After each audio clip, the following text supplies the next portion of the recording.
It's time to change the headlights on the C3. I just did the driver's side. Let's do the passenger side. You're gonna remove 4 screws. 2 on the side, 1 over here, a couple under here, and 1 on the other side, on the opposite side. For that, I'm using a small screwdriver. You'll also want to have maybe some dielectric grease, which is just grease you can put on the connectors to help them not get corroded, keep water out. You're gonna want to have your new bulbs. I've got the low beam over here, which is low and high. It's got 3 prongs. I'll show you in a second. Got the high beam. So first thing we're gonna do is, after we have the lights popped up, of course, we're gonna go under here and we're gonna loosen the connectors. They can be kind of crusty, but there you see the high beam and the fiber optic. This car has fiber optic going in, so there's an extra cable. And then on the low/high beam side, you've got the triple connector. And then if you had, well, that's not relevant, but if you have the headlight door sensor, headlight cover door sensor installed, that would be here, but you don't have to worry about that. I'm not worrying about it. So let's get these 4 screws out and we'll be right back. We got the bezel off, and I don't know about you guys, but these screws that go in up here, they always seem like they don't fit quite right. So there's 1 hole there and 1 hole up there. Be careful you don't strip these out. They do use a different type of screw. I don't know what size it is. I think it's a number 8. I'm not sure. Don't quote me. These are also all from the hardware store, but you can get the regular packages of replacement screws if you want. All right, so I unplugged the backs. Like I said, the outside bulb is a triple, and mine has the fiber optic running into the middle.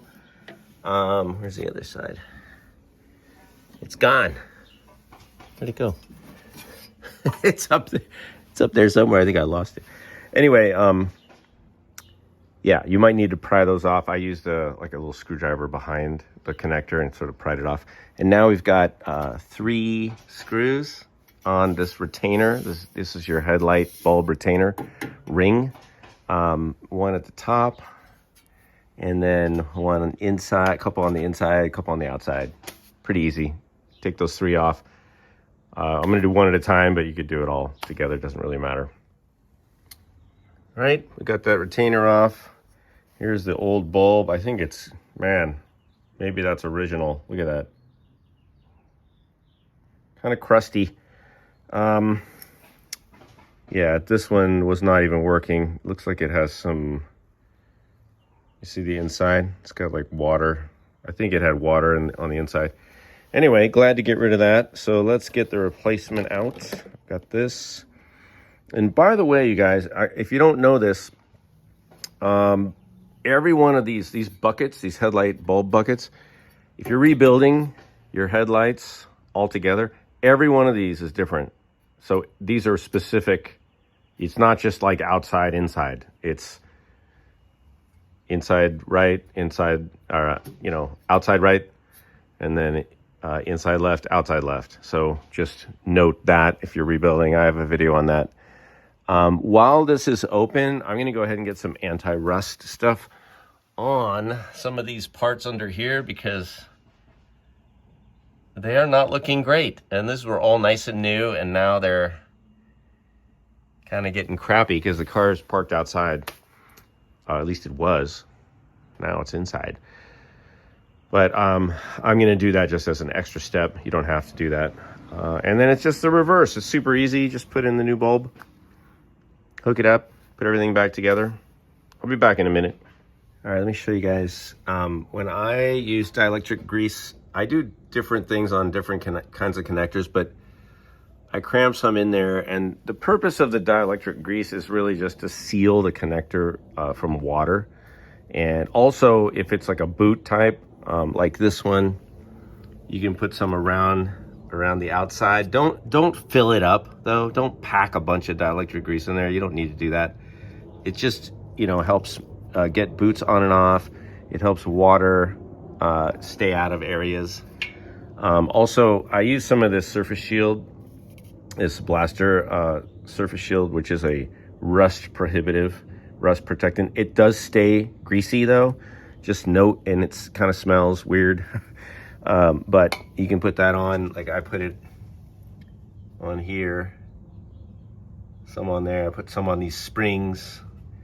Too late for that, but if you do it right from the start and you just put a light coat on, you know, the stuff won't really rust up. It stays on there pretty long. So I put a little up here too, around here. I mean, anywhere where you don't want to have rust, you can put that on, but it is a little messy and it stays greasy and oily. So just note that. All right, we're gonna put this back together, put this light bulb in, or lamp, I guess, and just plug it in. Oh, before we do that though, I wanted to just note on my car, like I said, I have the fiber optic, and I want to show you, it's kind of down in there. It's right there in the middle. So you might want to check your car if you do have fiber optics. Just periodically check that and make sure that it's in position. All right, we're back in. I put a little bit of the rust inhibitor on these because they get really gross and rusty and messed up. And here's the bulbs I'm using, just FYI. Low beam, which is a combo. That's the 3-prong, and then the high beam is just high beam. Right? So now we're gonna put the bezel back on and we'll be done. I do recommend putting a little grease. I'm just using the dielectric grease on these things. I put a little bit on the threads before I put it back together, just because this is all kind of exposed to the weather. One last thing, you guys, when you're putting this bezel on, and this is just my opinion, it's good to do these top ones first, and don't tighten them up all the way. Put one in, and then what I did is I just kind of held it. I hold this bezel up against the top and put it in loose, put one side in loose, and then go to the other side, put it in loose, and then hold it, because this is just like aluminum, and if it's not lined up, it tends to bind, and you can end up with it kind of cockeyed. In fact, let me show you this one.